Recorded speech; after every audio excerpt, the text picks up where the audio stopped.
اللهم صل على محمد وآل محمد۔ جس سوال کا مجھے انتظار تھا وہ بھی آ گیا کہ جناب صغرا کوئی بیٹی تھی کہ نہیں؟ سکینہ اور رقیہ ایک کا نام ہے کہ الگ الگ؟ شام میں جو روزہ ہے وہ کس کا روزہ؟ کیا دونوں امام حسین کی بیٹیاں ہیں کہ نہیں؟ جو علماء حضرت سکینہ کے مدینے جانے کے قائل ہیں ان کے مطابق حضرت سکینہ کی قبر مبارک کہاں؟ خود آپ نے آخری لفظ کے ذریعے سے یہ تو واضح کر دیا مجمع کے سامنے کہ جناب سکینہ کے بارے میں دو قول ہیں، کیونکہ مسئلہ یہ ہے کہ سکینہ کوئی نام ہی نہیں۔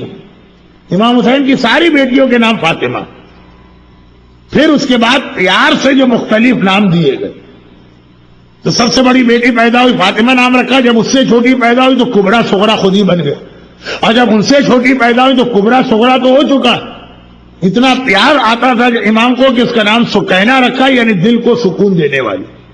اب اس کے بعد روایتیں بہت مختلف، چنانچہ بعض علماء اس بات کے قائل ہیں کہ وہی ایک ہی بچی مدینے کے اندر وہ سکینہ کہلاتی تھی، دل کو سکون دینے والی، کیونکہ امام حسین یہی کہتے تھے۔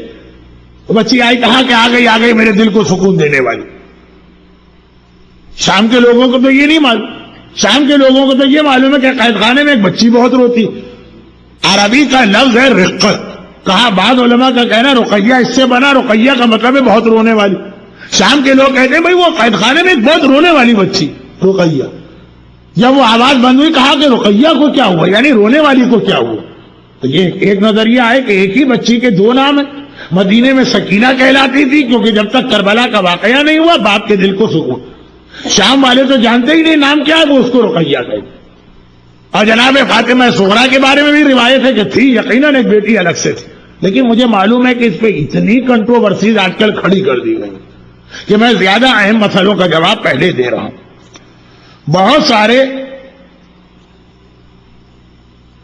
معزز و نامور علماء جناب فاطمہ صغرا کی روایت کو ضعیف مانا۔ اس کے بارے میں آپ کی کیا رائے؟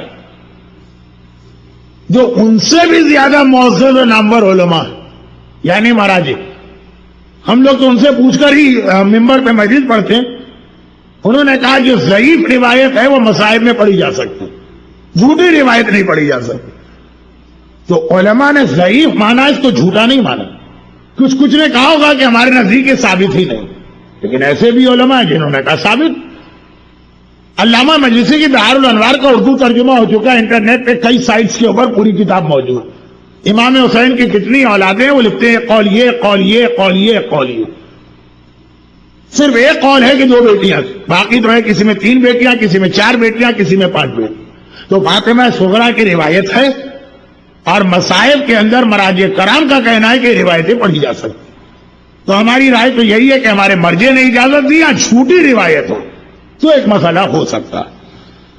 اور پھر وہی بات گھوم کے آگے کہ واقعاً آپ حضرات کنفیوز ہوں گے کہ ایک عالم یہ پڑھتا ہے ایک عالم یہ پڑھتا۔ پھر ضرورت پڑے گی کہ کوئی ہمارے پاس آخر میں ایسا مرکز ہو جہاں کی بات ہم واجب، جس کی بات مان لیں ہمارے لیے کافی ہو، اسی کا نام تقلید۔ جناب زینب کی شہادت کا واقعہ، تو اہل بیت کے گھرانے کی جو خواتین ہیں ان کے حالات کو اتنا چھپایا جاتا، کوئی ضرورت ہی محسوس نہیں ہوتی کہ بعض اوقات نہ یہ معلوم ہوتا ہے کہ ان کو کہاں دفن کیا گیا، نہ یہ معلوم ہوتا ہے ان کی شہادت کب ہوئی۔ جناب زینب کی وفات کی 3 یا 4 یا 5 تاریخیں شیعہ دنیا میں رائج۔ شہزادی کی تاریخیں تو سمجھ میں آتی ہیں کہ نشان قبر بھی مولا نے 1 سے زیادہ بنا، مگر جناب زینب وہ تاریخ میں اس طرح سے نہیں آیا۔ البتہ ایک روایت بہت مختصر، اس لیے کہ میں کربلا کی تاریخ کی زیادہ تفصیل میں جانا نہیں چاہتا، لیکن ایک بہت مختصر روایت منتخب التواریخ میں ملا عاصم خراسانی نے پوری ڈیٹیل لکھی ہے کہ 69 ہجرہ جو عرب کا علاقہ ہے سعودی عرب کا، وہاں بڑا سخت قحط پڑا اور کھانے پینے کی چیزوں کی انتہائی شارٹیج ہو گئی۔ جعفر طیار کی بہت بڑی پراپرٹیز، رسول اللہ نے جب ان کو 1 درہم دیا تھا یتیمی میں تو دعا مانگی تھی کہ اے خدا اس کا ہاتھ کبھی خالی نہ رہے۔ عبداللہ ابن جعفر طیار اتنے مالدار آدمی تھے کہ بعض اوقات حاکم شام معاویہ کو حکومت چلانے کے لیے ان سے لون لینا پڑتا، ایک اکیلا آدمی پوری حکومت. تو ان کی بہت زیادہ پراپرٹیز شام میں تھی، جو بہت ہی زیادہ ایگریکلچر کے اعتبار سے بہترین علاقہ تھا. جب مدینے میں شارٹیج ہوئی تو 69 ہجرہ میں عبداللہ ابن جعفر طیار بنی ہاشم کے پورے خاندان کو لے کے وہاں چلے کہ وہاں میری زمینیں ہیں، وہاں گندم اور پیداوار ساری موجود ہے، وہاں جاتے. اور پھر وہاں پہ جو یہ انتقال ہوا تو شام میں دفن ہوئے. ایک یہ روایت اور ہے کتاب میں، اور منتخب تواریخ میں ہے تو ایک یہ ورژن. حضرت علی اکبر، حضرت علی اصغر اور جناب سکینہ کی مائیں مختلف ہیں. یہ تو بہت دنوں کے بعد سوال پوچھا گیا ہے، اس لیے کہ غالباً کربلا کے بہت سے ایسے واقعات ہیں جس میں کنٹروورسی رہی ہے، لیکن ہمارے انڈیا اور پاکستان کے اندر جو ہے وہ چیز نہیں آئی. مگر یہ والے مسئلے کو جو بچہ جانتا ہے، ہو سکتا ہے بچے ہی کا سوال ہو. حضرت علی اکبر کی ماں الگ تھی، ان کا نام تھا ام لیلہ، اور جناب سکینہ کی ماں اور جناب علی اصغر کی ماں ایک ہی تھی جن کا نام تھا رباب. بعض علماء کہتے ہیں کہ حضرت علی اکبر کی ماں جو ہے وہ فاطمہ کبریٰ کی ماں تھی، یعنی علی اکبر اور فاطمہ کبریٰ ام لیلہ کی اولاد ہے، اور سکینہ اور علی اصغر جناب رباب کی اولاد. بہرحال فاطمہ کبریٰ والی روایت میں تو ذرا اختلاف ہے، لیکن یہ بات طے شدہ ہے کہ حضرت علی اکبر اور حضرت علی اصغر کی مائیں الگ الگ تھیں. کیا حضرت حبیب ابن مظاہر نے مسلم ابن عقیل کی کوفے میں مدد کی تھی، اور ان کو امام حسین نے کہ کربلا میں آنے کی اطلاع کیوں نہیں تھی؟ جناب ثانی زہرا دوبارہ کس وجہ سے شام آئی اور ان کی وفات کیسے ہوئی؟ یہ بھی وہ دو سوال ہیں جس کے اندر تاریخ میں اس کے ایک سے زیادہ جواب موجود ہیں. جناب حبیب ابن مظاہر کے بارے میں اگر آپ اسے میری پرسوں کی مجلس سے ملائیں تو یہ سوال پھر ذرا مشکل سوال بنے گا. پرسوں کی مجلس یہ تھی کہ حبیب ابن مظاہر کو غیب کی خبریں تھیں. اچھا، آپ کے بارے میں آپ کے سامنے وقت نہیں ہے اور سوال بہت دقیق ہو جائے گا اس کا جواب. غیب کے حوالے سے علم غیب کی دو قسمیں بتائی جاتی ہیں. ایک علم غیب حضور، یعنی کسی کو علم غیب ہے اور ہر وقت اس کو معلوم. ایک یہ کہ کسی کے پاس علم غیب ہے لیکن اگر اسے کسی چیز کے بارے میں معلوم کرنا ہو تو کچھ کیلکولیشن اور حساب کرنا پڑے گا. علم ہے اس کے پاس لیکن ایسا نہیں ہے کہ ساری کائنات کھلی کتاب کی طرح.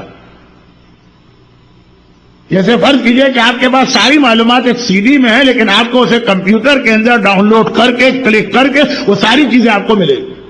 گوگل کے سرچ انجن کی وجہ سے یا ویکیپیڈیا کی وجہ سے معلومات آپ کے پاس بہت ہے، لیکن جب آپ وہ معلومات لینا چاہیں تو آپ کو بہرحال کمپیوٹر آن کر کے وہاں تک جانا پڑے گا. اتنا ای میل آپ کے پاس سینکڑوں آ رہی ہیں. اب یہ جب تک کہ یہ بلیک بیری وغیرہ نہیں تھا تو ای میل آپ کے پاس آ گئی ہے، لیکن جب تک کہ آپ اپنا اکاؤنٹ نہیں کھولیں گے آپ کو چیزوں کی اطلاع نہیں ملے گی.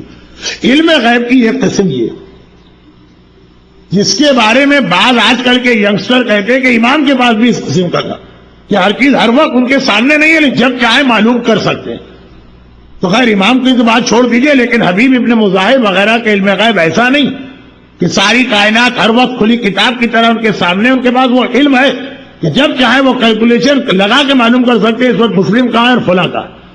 لیکن کیا ہر منٹ بیٹھ کے حساب کرتے ہیں کہ نہیں جب ضرورت پڑتی ہے. جناب حبیب ابن مظاہر کے بارے میں دوسری روایت یہ کہ چونکہ ان کا اپنا قبیلہ جو تھا کوفے میں نہیں رہتا، جب مسلم ابن عقیل کوفے آئے تھے تو کوفے سے باہر گئے ہوئے. جیسے مختار بھی کوفے سے باہر تھے اور جب واپس آئے تو مسلم مارے جا چکے. تو حبیب ابن مظاہر جب آئے تو مسلم ابن عقیل شہید ہو گئے تھے. اور جیسا کہ میں نے کہا وہ جب چاہتے معلوم کر لے. جیسے آپ اب یہ بلیک بیری وغیرہ کو چھوڑ دیجئے ورنہ آپ کنفیوز ہوں گے.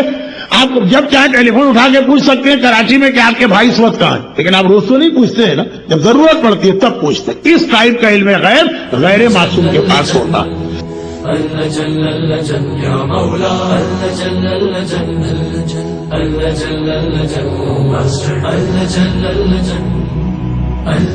يا صاحب السماء